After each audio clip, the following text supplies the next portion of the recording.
Hello. હા ભાઈ. એ secretary સાહેબ, તમે ઓલો મેસેજ જોયો ગ્રુપમાં? શેનો મેસેજ? અરે ઓલો રીમા ભાભીએ નાખ્યો ઈ ચોર વાળો. કોના ઘરે ચોરી થઈ?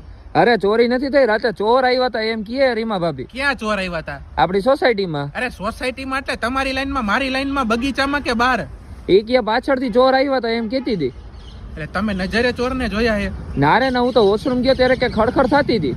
શું ખડખડ થતું હતું? એટલે ખડખડ જેવી અવાજ આવતી હતી, કોઈક જારી ઠેકવું હોય એમ. એટલે તમે નજરે મૂળ ચોર નથી જોયા ને? ના રે ના. અરે ભાઈ, તો હવે એમાં હે એવું કે રીમા ભાભી ને જયારે ઘરવાળો ઘરે ન હોય ને ત્યારે એના બોયફ્રેન્ડ ને બોલાવે હે, ઓલો મેળી ઠેકીને આવે હે. ઓહો, એવું હતું? હા, અને તમને જોઈ ગયા છે કે આ ભાઈ બહાર આવ્યા હે ને તો ખોટું બાફી નાખશે કે આના ઘરે કોક આવ્યું હતું, એટલે આ ચોર નું બાનું કરીને મેસેજ જીકી દીધો હોય ગ્રુપમાં કે ચોર આવ્યા હતા. એટલે હું મને ચોરમાં ગણે હે? તમને ચોરમાં નથી ગણતા ને, એનું ઢાંકવા હાટું ચોર ચોર કરે એમ કહું છું. તો એનું ખોલવું હોય તો કેમેરા ક્યાં આપણી સોસાયટીના? શું ખોલવું છે?